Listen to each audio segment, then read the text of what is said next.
So, titingnan natin si Kuya Nursing.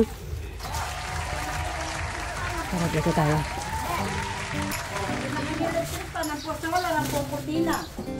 Kala ko nga po nung kahapon darating kayo, pinaganda po kayo ng pagkain. Ay, ganun. Nga po nung biyanang ko. Thank you po. Thank you. Say good morning. Ano po? Good morning. Yun. Ayan, inayos pala yung kwarto niya.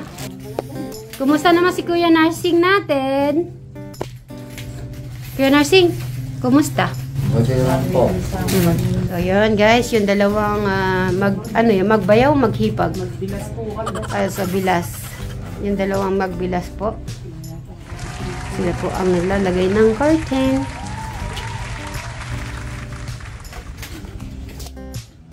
So, binilahan po natin siya ng extension. Yung gusto niyang kulay na cortina, orange. At, yan, may pan na rin po siya. At saka yung solar na para paggabi. Meron ka ng ilaw, Kuya Nursing. Kuya Nursing. Dati may estila po ako dyan. May naka-estila ka na dati. Binitin ako. Kaya ako gano'n, nakurante ako dyan. Ay, nakuryente ka. Ay, yung solar, wala kang babayaran ng kuryente doon. Pag may sun, yan. Tignan mo, binilang kita, di ba? Sabi mo kasi gusto mo may ganyan. Welcome. Baby. Welcome.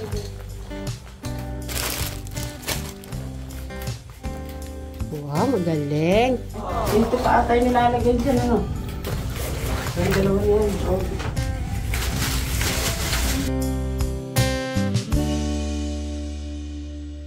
Yan, hindi ka na mag-iinit yan. Ano ka na yan, mapipresko ka na, meron ka ng may sarili siyang extension, kaya isasaksak mo lang yan. Daig mo ba kami? Maganda pa yung loob ng bahay mo. Yung kurtina namin, luma na, sa'yo bago. Maganda yung kurtina mo. Bagay sa bahay mo, ano?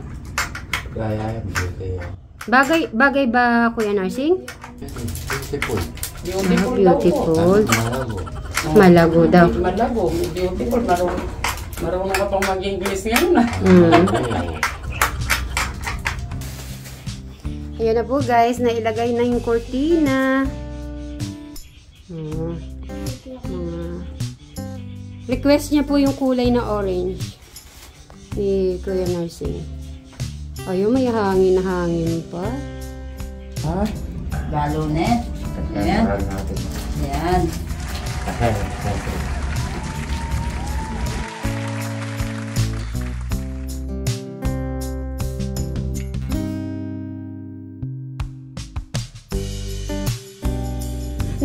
Tignan mo yung butil ko. Para papawa, Oo, para mataray na natin.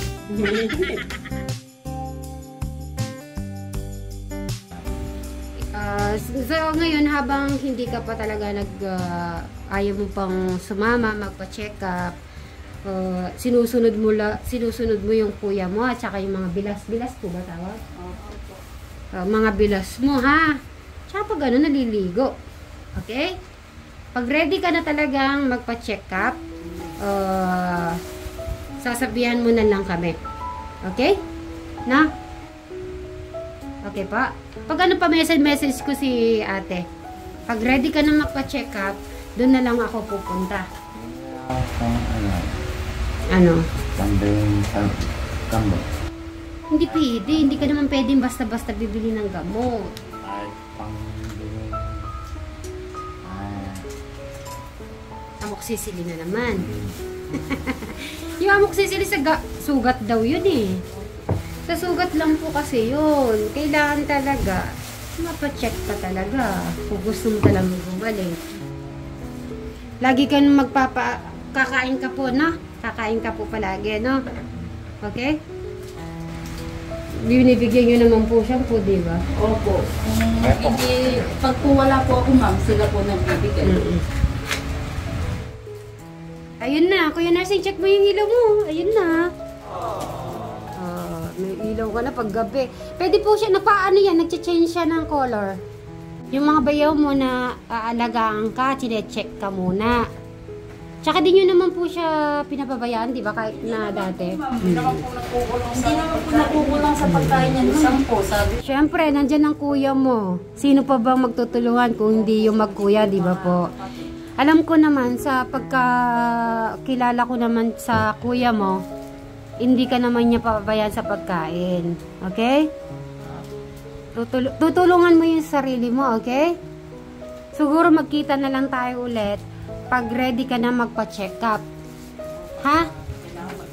Magte-thank you din po ako kila Madam po sa pagtulong nila sa paglilinis sa kanilang bayaw. Sila po yung tumulong sa akin dati, yung unang-unang pagmimit ko kay Kuya Nursing. Sabi ko, sino kaya makapaglinis kasi wala po kami kasama. So, yun po, sila po yung nagpresenta na maglinis. Hanggang ngayon po, yan, naglagay po silang cortina. Yan, sa kanilang bayaw. At, Kuya Nursing, ano masasabi mo sa inyong bayaw? Ano Masasabi mo sa amin dalawa. Ako, kanya. Oo. Salamat po sa pinagabayan mo ako. Kaya tulungan mo rin yung sarili mo, no? Tuloy-tuloy. Ganun yung ano namin sa'yo, message namin sa'yo. Sana gumaling ka na. So, dati, di ba nakilala niyo siya? Sino ba si Narciso dati? Dati po siyang yung maganda po yung katawan niya. Tapos, mabait po yan, kuya lang. Malinis po sa katawan. Nakakalinis po sa damit niya. Opo. Nakahawakan nga lang kung bagang gano'n. Pinapagpag na kung gano'n yung... Ay, maarte. Opo, ma'am. Maarte ka ba dati? Maarte ka daw. Nag-e-eskinol. Wow, nag-e-eskinol. Lotion. Ay, naglo-lotion. Nagpapabili ng lotion sa Ano, RDL? Ay, nag-RDL. Hapon po, ma'am, nagpapabili po na lotion dun sa kapatid niya. Doon po dumating hapon, gusto po niya lotion daw. Maglo-lotion. Kailangan naliligo. Di pwedeng di ka naligo, tapos nag-lotion ka. Pagkakilala ko po kay Kuya Arsing, sobrang bait po niya, lalo na po sa mga anak ko. Bata po itong mga anak ko na to, inalagaan niya po. Hanggang sa ma'am na hindi ko po akalain na magkakaganyan po siya. Kasi sobrang bait po talaga ni Kuya Arsing. Sobrang bait po talaga po kaya niya. Saka malinis po pala. siya, ma'am. Kahit bagya lang po siya, maanuan po ng... kahit na po bagya lang po madumi yung damit niya, papalitan niya po, ma'am. Tsaka malinis din po sa bahay yan, ma'am. Tsaka po yung mga damit niya, ayaw niya rin po pinapalabas sa amin. Kasi nga po, ma'am, gusto niya, siya po yung mag-ano.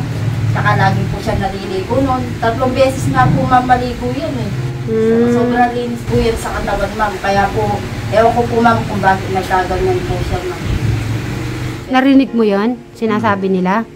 O, yun ang wish nila na bumalik si Kuya Nursing. Na mabait, malinis, maarte. O, gusto nila bumalik yung ganun niya po daw.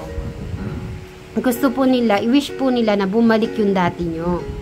Yung maarte, malinis, maporma, mapogi daw po kayo dati.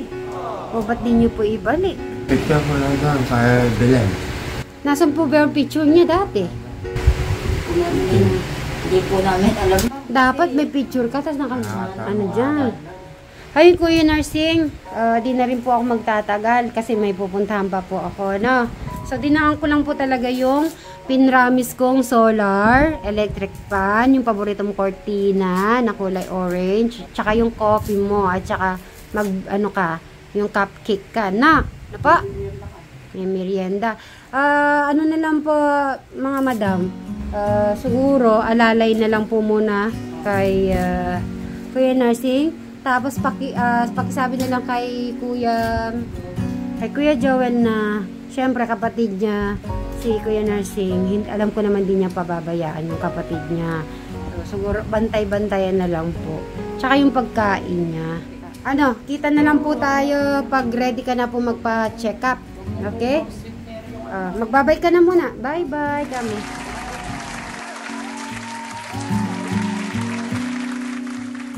Okay, bye!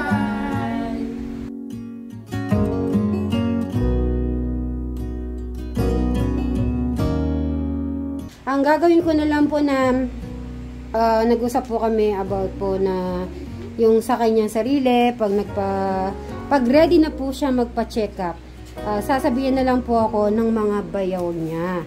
Di ba po?